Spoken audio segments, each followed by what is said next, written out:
Diana Taurasi sat in front of a camera, and in just a few seconds, she said something that would echo across the entire basketball world. She looked straight into the moment. Before Caitlin Clark had even stepped into professional basketball, and she delivered a warning that sounded less like an opinion and more like a declaration of power. Reality is coming, she said, not as advice, not as encouragement, but as a message that felt like a challenge being thrown at a future star before she even arrived.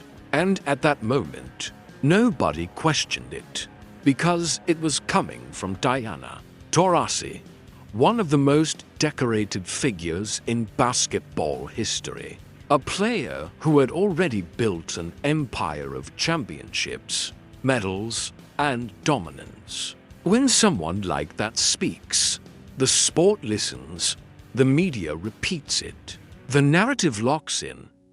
But what makes this story dangerous is not what she said. It is what happened next. Because across the country, a rookie was quietly building something that did not match the script. Every game, every record, every spotlight moment started pulling in the opposite direction of that warning. And the same sentence that was meant to define her downfall began turning into something else entirely. A question the entire basketball world is now forced to answer is simple. What happens when reality is coming does not break the player, but breaks the prediction instead? Diana Taurasi is not just another name in basketball. She is a symbol of an entire era, a player who dominated international basketball for decades, collected Olympic gold medals like milestones, and built a reputation where every generation had to measure itself against her standard. In Team USA history, her presence was not just leadership, it was authority. When she spoke, it reflected the mindset of an entire system that had been winning for years, for 2 decades. She wore the number 12 jersey for Team USA. That number became part of her identity, part of the legacy she built through pressure moments, championship games, and global dominance. In that world, experience was everything. Respect was earned slowly, and newcomers were expected to prove they belonged. Before they were accepted, then came Caitlin Clark, a player who did not enter quietly and did not wait for permission. From college basketball to the professional stage, she arrived with a level of attention the sport had rarely seen before. Record-breaking performances, massive viewership numbers, and a style of play that instantly divided opinion. Some saw the future of the game. Others saw someone who still had to survive the reality of professional basketball. And that is where the tension began. Because this was not just about talent. This was about timing, legacy, and control of the narrative. One side represented the established order that had defined women's basketball for decades. The other represented a new era that was moving faster than the system could fully process. Without even playing a single professional minute at that time, Caitlin Clark had already become the most discussed player in the sport. And the reaction to her was not neutral. It was split into belief and doubt, admiration and resistance. And that split is exactly where this story turns into conflict. The moment Diana Taurasi's reality is coming comment went public. It did not stay as a casual prediction. It became a headline-level statement that instantly shaped how people looked at Caitlin Clark. Before she even entered the league. In sports media, That kind of sentence is powerful because it does not just describe a player, it frames them. And in this case, it created a psychological filter round Clark. Every highlight, every record, every performance started getting viewed through a single question. Will this translate at the next level or not? And that is where the pressure started to build. Veteran voices around the league began echoing a similar idea. Even if they used different words, the message was consistent. College dominance does not always survive professional physicality. The pace is different. The contact is heavier. The margin for error disappears. It was not framed as hate. It was framed as experience talking. But the effect was the same. It created doubt before proof could even exist. At the same time, media narratives started tightening around her. Every discussion about her future shifted away from how great she is and toward how she will handle what comes next. That subtle shift is what changes perception in sports. It moves a player from being celebrated to being evaluated. And in the background, the conversation around Team USA only added more fuel. The Olympic roster debate became part of the story, turning a basketball discussion into a legitimacy argument. Why she was not included, what it meant, and whether it was too early or perfectly justified. Each angle created more noise, and all of it pointed toward the same underlying theme: uncertainty. But the most important part was this: none of this had happened on the court yet. There were no professional failures, no real proof of limitation, only prediction, opinion, and expectations stacking against a player who had not even been given the full stage. And that is exactly what turned this from a normal rookie transition story into something much bigger, a public test of whether a narrative can define a player before performance ever gets the chance to respond. As the noise around Caitlin Clark continued to grow, the conversation stopped being about potential and started becoming about belonging. Every game she played, even in college, was no longer just performance-based. It was becoming evidence for one side of a debate that had already moved far beyond basketball.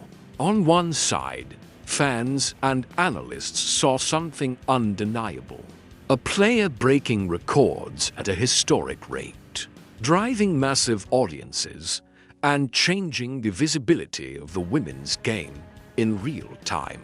On the other side, there was a growing resistance built around one idea: that dominance in college does not automatically survive contact with the professional level.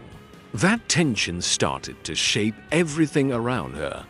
Physicality became the central talking point, not skill, not shooting range, not court vision, but durability under pressure. The narrative narrowed itself into a simple test: could she handle grown professional defenses, stronger contact, and faster rotations? And once a narrative becomes that specific, every moment is used as confirmation or contradiction. Meanwhile, the league itself was entering a sensitive transition period. A generation of established stars still held control over reputation, culture, and expectations. These were players who had built the league from a smaller spotlight into a global product. For them, standards were not just about performance.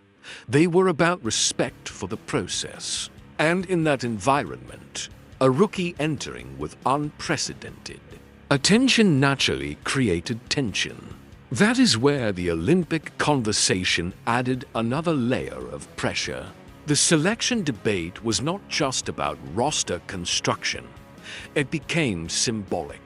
It represented whether the new generation was being fully accepted or still being measured against invisible thresholds of experience and loyalty.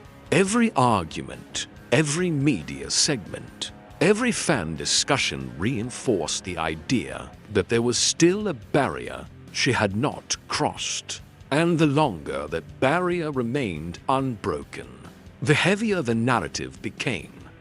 Because in sports psychology, silence before performance is never neutral. It either builds anticipation or builds doubt. In this case, it was doing both at the same time. The more she was discussed without playing at the highest level, the more polarized the perception became. Supporters saw inevitability. Critics saw exposure waiting to happen. And the league itself was caught in the middle of a transition it had not fully prepared for. At this point, the story was no longer about one player entering a league. It had become a public pressure system where every opinion, every quote, and every prediction was waiting for a single moment on the court to decide which version of reality was going to survive. When Caitlin Clark finally stepped into international competition in Puerto Rico, the entire atmosphere shifted in a way that could not be ignored. This was no longer speculation, no longer prediction, and no longer a debate built on what might happen. This was performance under pressure, in real time, against professional opposition, and almost immediately, the system around her started changing. The early rotations were not designed around her, but even in limited minutes, the impact was unavoidable. She did not need long adjustments or extended warm-up periods.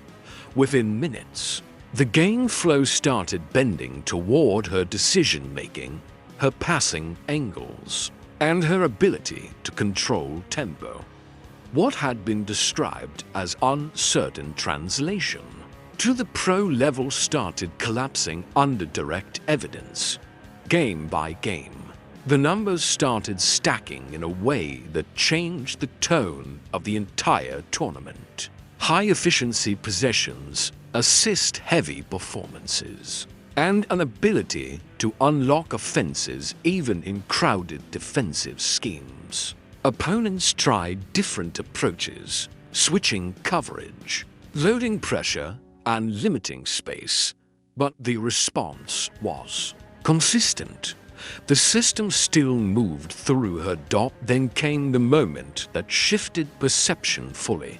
As the coaching adjustments finally aligned with her style of play, the offense opened up completely. Lineups that emphasized pace, spacing, and ball movement turned into dominant wins. The same player who was being framed as an adjustment question suddenly became the reason the adjustment worked in the first place. And that is where the psychological break happens in any sports narrative. Because once performance starts validating what was previously only belief, the entire argument structure begins to collapse. Critics are no longer debating potential. They are now reacting to results. And supporters are no longer hoping. They are watching confirmation unfold. In real time. By the end of the run, the statistics were no longer just impressive. They were defining leadership in multiple categories, record-breaking outputs across games, and a visible control over the pace of international play. That few expected this early in her transition. And in sports psychology terms, this is the most powerful shift possible. The prediction phase ends. The proof phase begins. After the breakout performances, Something subtle began to change in the way the basketball world spoke about Caitlin Clark. It was not a dramatic reversal. At first, there were no instant apologies or public walkbacks. Instead, it started as hesitation, small adjustments in tone, and carefully chosen words that revealed a shift in perception. The same voices that once focused on uncertainty now started acknowledging impact. The conversation moved away from whether she could compete and slowly shifted toward how she was already influencing the game in real time. That change sounds small, but in sports narratives it is everything, because doubt is loud, but recognition is precise even among former skeptics and veteran perspectives. The framing began to soften. The physicality argument did not disappear, but it was no longer being used as a final judgment. It became a challenge she was actively responding to, rather than a barrier she could not cross. That difference matters because it turns criticism into evaluation instead of dismissal. Inside the game itself, the respect was even more visible. Defensive attention increased. Adjustments were made specifically to contain her influence, and coaching strategies began to reflect her presence as a central factor, not an experiment. That is often the first real sign that a player has shifted from being new to being necessary. And then came the most important part of this phase. The narrative did not collapse all at once. It flipped gradually. Every strong performance made earlier predictions feel less certain. Every adjustment she handled made earlier doubts feel slightly outdated. And every game that followed added weight to a simple idea that was becoming harder to ignore. She was not just adapting, she was already impacting winning basketball. This is the moment where sports stories stop being about introduction and start becoming about acceptance. Because once a player forces the system to react to them instead of the other way around, the conversation changes permanently. Not everyone will admit it immediately, but the direction is already set. As the performances kept stacking up, the story reached a point where silence became more powerful than opinion. The same basketball world that once spoke with certainty about Caitlin Clark's future now found itself reacting to what was already happening in front of them. And then came the moment that completed the emotional reversal of the entire narrative. Diana Taurasi, the same voice that once delivered the warning that echoed across the sport, began speaking about Clark in a completely different tone, not defensive, not dismissive, and not framed around limits. Instead, it became acknowledgement, respect, even admiration for how quickly the transition had unfolded under pressure. In sports, this shift is rare because it is not just about being proven wrong. It is about witnessing a prediction collapse in real time while the subject of that prediction continues to rise. What makes this even more powerful is the symbolic layer beneath it. The number 12 jersey, once fully associated with Taurasi's identity and legacy, now appearing on Clark in international competition. A visual transition that fans could immediately understand, without needing explanation. One era was not being erased, but it was clearly making space for another. And when asked about it, the tone was no longer protective of legacy. It was forward-looking. It became about continuity instead of ownership. about what comes next rather than what has already been established. This is where redemption in sports narratives becomes interesting, because it does not always belong to the player being doubted. Sometimes it belongs to the system that doubted them. The acknowledgement itself becomes part of the story. Taurasi's evolution in tone represented something bigger than an individual opinion change. It reflected the moment the sport itself began to accept that the transition was not theoretical anymore. It was already happening. And once that acceptance happens at the highest level, the debate does not continue in the same way.